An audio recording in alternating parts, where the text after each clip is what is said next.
안녕하세요. 윌리엄 리입니다. 북한이 대미 담화문들을 보도하는 노동신문. 김계관 북한 외무성 고문이 1월 11일에 담화문을 발표했습니다. 최근에 북한 외무성 대변인 외무성 제1부상 최선희, 외무성 고문 김계관 이 셋이 담화문을 발표하는데, 김계관과 최선희의 담화문은 북한 노동당 기관지인 노동신문에 보도되지 않고 있으며, 외무성 대변인이 담화도 10월 말까지만 노동신문에 게재되었습니다. 그럼 그 이후의 담화문들은 어디에 게재되었느냐면 북한 국영뉴스 통신사인 조선중앙통신 웹사이트에만 나왔습니다. 한마디로 북한 내부엔 그 보도가 나가지 않았다는 것입니다. 철저히 대외용이라는 것이죠. 북한의 언론은 한 개의 국영뉴스 통신사, 한 개의 국영 TV 방송국, 그리고 한 개의 노동당 당기관지로 이루어져 있습니다. 이 중 일반 인민들이 접할 수 있는 언론에서 국영뉴스 통신사는 빠진다고 할 수 있죠. 한국에서는 각 뉴스 통신사 웹사이트에 일반인들이 접속할 수 있지만, 그러니까 연합뉴스 그런 웹사이트요. 북한에서는 가능한 일이 아니죠. 결국 보면 이런 내용들은 대내적으로 보도되는 것이 좋을 것이 없다라고 판단한 겁니다. 그리고 김계관에 대해 아시는 분들은 아시겠지만 부인이 김정일 계모인 김성애의 불어 통역관이었기 때문에 김정일 집권기에 승진을 제대로 못하다가 현재는 외무상으로 명칭이 변경된 당시 외교부장이던 김영남이 김정일에게 능력이 아까운 인재가 있다고 간청해 정상적 승진 궤도에 올랐지만 끝내 해외 공관 근무는 전혀 못해본 채로 외교관 생활을 마치게 되었습니다. 한국으로 치자면 외무고시 합격 후 본부에서만 근무하면서 차관까지 승진해서 퇴직한 것과 같은 케이스입니다.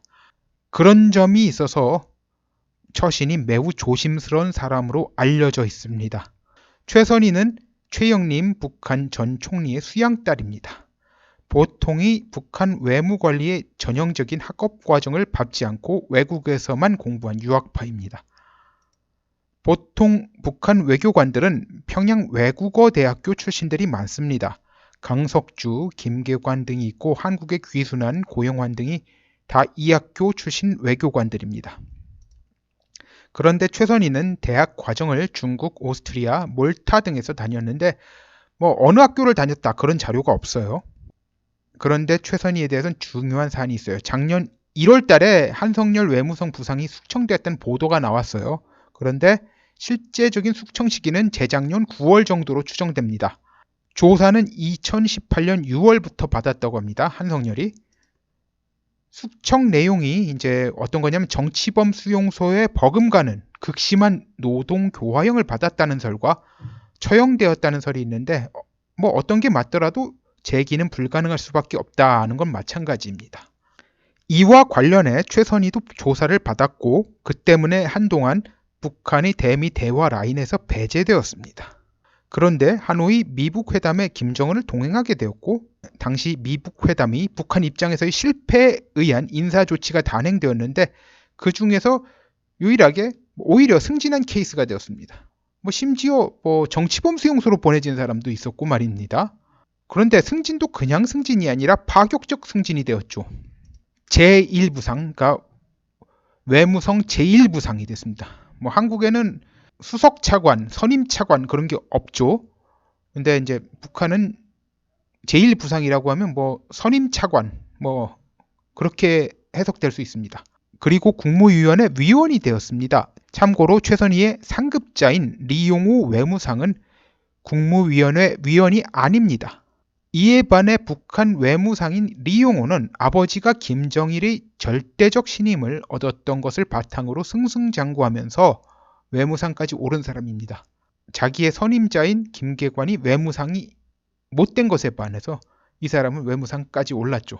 미북 회담 후 겉으로는 아무런 징계를 받지 않았는데 현재 실질적 외무상의 역할은 최선희에게 모두 넘기고 형식상 직함만 있는 것으로 보입니다. 참고로 리용호는 작년 말 노동당 중앙위원회 전체 회의에 단상에 앉았지만 미북 회담 실패의 결과로 통일전선부장에서 해임되고 심지어 숙청되어 노동교화 처분이 되었다고 소문이 돌았던 김영철이 단상의 자리에서 중간 쪽에 앉은 반면에 리용호는 가장 구석으로 몰려난 모습을 보였습니다. 지금 여기가 김정은이죠. 김정은의 오른쪽은 최룡해가 위치하고 있습니다. 그리고 김정은의 바로 뒤에 김영철이 위치하고 있습니다. 리용호는 여기에 위치하고 있습니다. 보통 공산국가 이런 시스템에서는 이런 자리 위치가 대단히 중요한 의미를 갖고 있습니다. 이 담화라고 하는 것에 김계관, 최선희 그리고 외무성 대변인의 담화가 번갈아 가며 나오죠. 한 달은 김계관이 담화를 내고 그 다음 달에는 이제 최선희와 그 외무성 대변인이 담화를 내는 식입니다.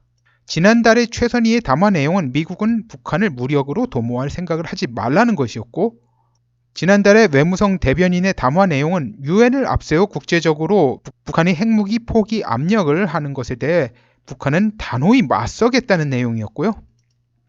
이번 달에 김계관 담화의 요지는 미북 사이에 중재하려는 남한 당국에 대해 한마디로 니네들이 낄 자리가 아니고 끼워줄 생각도 없다고 조롱을 하면서 미국은 북한의 요구 조건을 무조건 다 들어줘야 한다는 내용이었습니다. 이 내용들이 북한 내부로 흘러나가면 안 되는 이유가 과연 무엇일까요? 그리고 이런 담화문에는 중요한 것이 있는데 하노이 미북 정상회담에서 북한 측이 실패했음을 자인하고 있다는 것입니다. 미국에 속아서 시간을 허비했다 등의 표현이 들어가 있습니다. 북한의 최고 존엄은 소위 말해 상승장군, 항상 이기는 장군이라는 뜻이죠. 즉 백전백승하는 장군의 이미지를 입혀 신격화하는데 이 이미지에 손상이 갈 위험이 있는 내용이 성명에 들어있는 것으로 보아서 이제 북한 국내에는 보도되지 않는 걸로 봅니다. 그것 때문에 보도가 안 되는 것 같습니다. 이걸 가지고 김정은이 잘못했다 질책하는 걸로 해석하며 이런 질책이 있는 걸로 보아 김계관이 김정은을 두려워하지 않아도 되는 상황이냐는 분도 계십니다.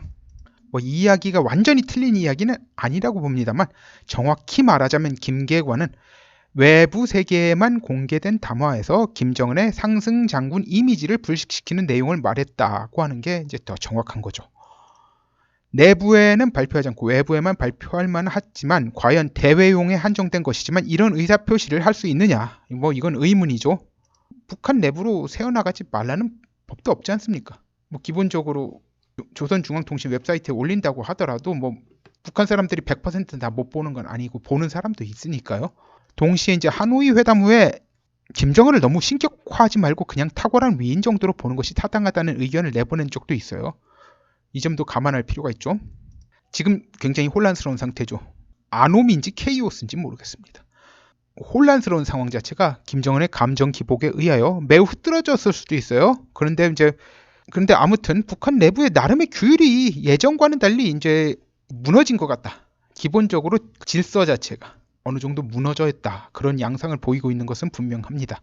제가 북한 문제에 관심 가진 건 오래되었습니다. 20년 넘은 일입니다. 제가 북한 사람 정도의 북한에 대한 지식이 있는 건 아니지만 이거 북한의 역사에 대해서 취미로 관심을 가진 것에 불과하죠. 그렇지만 최근 상황은 유일 사상 체제가 확립된 이래로 40년 이상 유지되던 리더십의 일관성이 실종된 상황이라 판단할 수밖에 없습니다.